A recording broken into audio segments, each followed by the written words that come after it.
we are close. Money in the Bank is approaching very, very quickly, so I'm going to be doing a few lists, a few of my opinions on Money in the Bank. I've already done one. Check out my cash-in video about CM Punk cashing in on Jeff Hardy.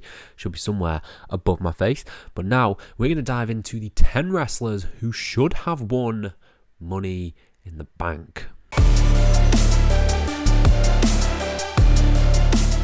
Hello and welcome to FTTR, I am Hugh McQuaid, and today we are talking Money in the Bank. We are talking about the 10 wrestlers who should have won Money in the Bank at some point in their career. But before we dive into that, please hit subscribe, please like this video, please comment your thoughts down below, and I will try and apply to every single one of them. So this was actually a very difficult list to make because I think it has been a stellar run of Money in the Bank winners. Like, genuinely, I wouldn't change the majority of them up until like 2017, I think, when it started going downhill. People like Edge, like CM Punk, like Mr. Kennedy even, like RVD, I would not change in the world. So this list is just people who I think are great, who would have done great with the Money in the Bank briefcase. I haven't slotted them into a time segment in which they should have won. They would just do wonders with the briefcase, and it would have been great to see some of these people elevated, if you get me. Now, if there is a particular time that I think they should have won the case, I will definitely point that out. But it is what it is. These people will be great with the briefcase. We're going to have some fun. Let's rewrite some history and think about these people winning Money in the Bank, starting with number 10. Coming in at number 10 is Jinder Mahal, and before you click off this video, I want you to take a long think about this, because would you have been more satisfied with Jinder Mahal beating Randy Orton at, I believe, Backlash 2017, if he'd have cashed in his Money in the Bank briefcase? Or are you more satisfied with him winning a Battle Royal and just winning? Put it that way. I think you'd be more satisfied with Money in the Bank. I think Jinder and the way he was presented with the Bollywood Boys would have been a better package if it had been built. If he had the Money in the Bank for, I can't remember when Backlash took place in 2017, but if he'd have just held the Money in the Bank briefcase for a little bit, really got over his act as just an annoying, powerful heel in that regard, I think he would have been a little bit more over than he was. Granted, his in-ring work couldn't save him. He was working with Randy Orton, and Randy Orton did not care about Jinder Mahal, I don't think. So it would have been difficult in that regard, but I think we all would have accepted the reign of Jinder Mahal a lot better if he'd have cashed in Money in the Bank and won the belt from Randy, which is why he makes it onto number 10 for this list. Coming in at number 9, we have one half of the Hardy Boys, Matt Hardy. I think Matt Hardy is one of the guys who could have been elevated to the main event scene with a Money in the Bank win and a Money in the Bank cash in. Maybe even if he cashed in on Jeff to help their feud in, WrestleMania 25 season, if he'd have cashed in on Edge and sort of reignited that feud sort of in 2008-ish or something like that, maybe. You could have done a lot of things with Matt with the briefcase because he's a very creative guy. We've obviously seen the Broken Universe stuff. We have seen him do V1. We've seen a lot of iterations of Matt Hardy, and I think using the Money in the Bank briefcase with him would have led to something different. It might not have been a fantastic reign for him or a long reign as world champion, but I think it would have been different and it would have been unique. So that's why I'm going with Matt Hardy. I think Matt Hardy would have done wonders with the Money in the Bank briefcase. Coming in at number 8, we have someone who I think my knowledge of Money in the Bank is quite good in terms of the winners. I had to Google if this person had won because it seems shocking that she hasn't, and that is Sasha Banks, because obviously it just seems like a no-brainer. Like Money in the Bank and Sasha Banks, they literally go hand in hand. So the fact that she has never won the Money in the Bank briefcase is just shocking to me. I just don't understand. Her gimmick pairs so well with the Money in the Bank step, and her having the briefcase. You could do so many iterations on the name. She is Miss Sasha Money in the Bank. That's terrible. Don't do that. But you could have done a lot of stuff to play on that. A lot of stuff with Sasha. She's the only one of the 4 horsewomen. No, Becky's not won it. Did Becky win it? Becky's not won it. Fact check now. I think she's a horsewoman and she hasn't held it. Obviously, did Charlotte hold it? Oh my God. My mind is gone. I can't really remember who's held the women's Money in the Bank because they only cash in on the same night. That is what I have established. For some reason I thought Charlotte had won it, and for some reason I thought Becky had won it. So we'll just I'll edit through this bit. Okay, Sasha Banks, she would have been great. You know she would have been great, and that's where I'm going to end this.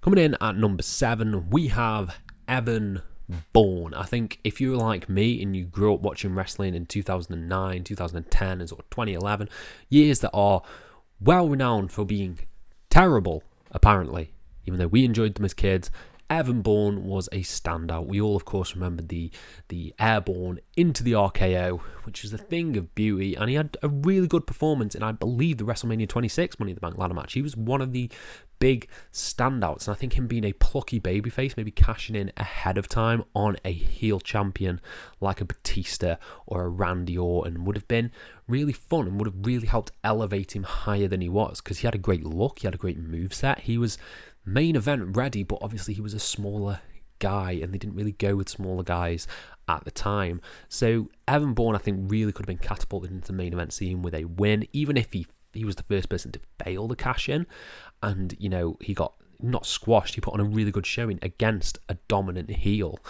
I think it would have done wonders for him, and he could have been a main event name in WWE at the time. So yeah, Evan Bourne, that's my guy.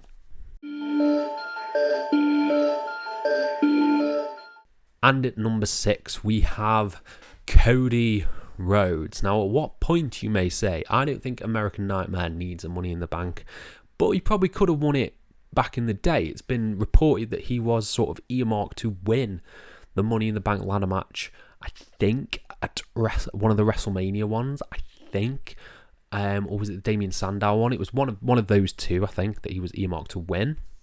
And he has had some good gimmicks. The Legacy gimmick, the Dashing Cody Rhodes gimmick, obviously his feud with Rey Mysterio was great. So there was a lot of stuff that could have really gone with Cody Rhodes, leading to him maybe turning heel, winning the world title that his father never could, and doing it in a disrespectful way, doing it in a cheating way by cashing in on a downed opponent. It would have tarnished his legacy, would have tarnished his father's legacy, and that could have spewed a whole heel thing for Cody Rhodes. Or do him as the ultra babyface, turning babyface, having cash in on Randy Orton, and just say, I want you at this place, I don't want any Ted DiBiase there at all, I don't want any legacy interference, we are just going to do this, I'm going to prove I'm the world champion material.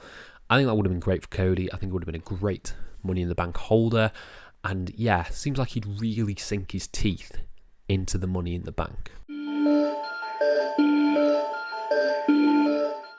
Coming in at number 5, we have Kevin Owens. I think Kevin Owens is just prize fighter. At the end of the day, he's a prize fighter. He wants the biggest prize. The Money in the Bank contract is the biggest prize. It gives you a guaranteed world title shot at any opportunity. I think obviously he could have been slotted into the Money in the Bank match that Corbin won after we saw what happened to Corbin. And I think he could have done either very serious, very menacing, sitting at ringside, staring at the champion, waiting to cash in, waiting to pounce, or he could have lent in on the comedy, because we know he's so good at doing that as well. So I think he could have done wonders with both aspects of the Money in the Bank briefcase. And yeah, he'd have just been great, right? Kevin in the Bank. Kevin in the Bank. Kevin in the Bank. That's where I'm ending it right here. Kevin Owens for Money in the Bank. Yes, please. Coming in at number 4, we have Ric Flair. Now this is an out there one for me. He's on the thumbnail, so you're probably like, why would Ric Flair win it? I think this could have played in really nicely to sort of the retirement story of Ric Flair, of him having sort of one last world title shot.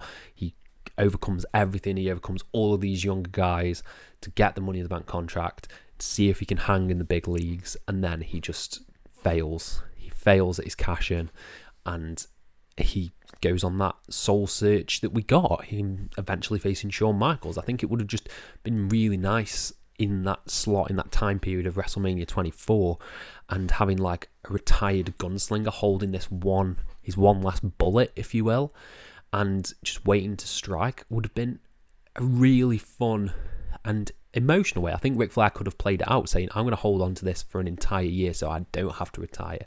I think it could have just been a really cool angle for Flair to take. And maybe that's just me. But yeah, I can picture Ric Flair with the Money in the Bank briefcase for some reason, and it's just stuck in my mind for ages. So Ric Flair has made it onto the list. Coming in at number 3, we have John Morrison. John Morrison, who everyone, at least I did, maybe not everyone, but I was sure that John Morrison was going to be a main event star back in the early 2010s with his feud with The Miz and John Cena, and being in that sort of bubble of World Championship stuff.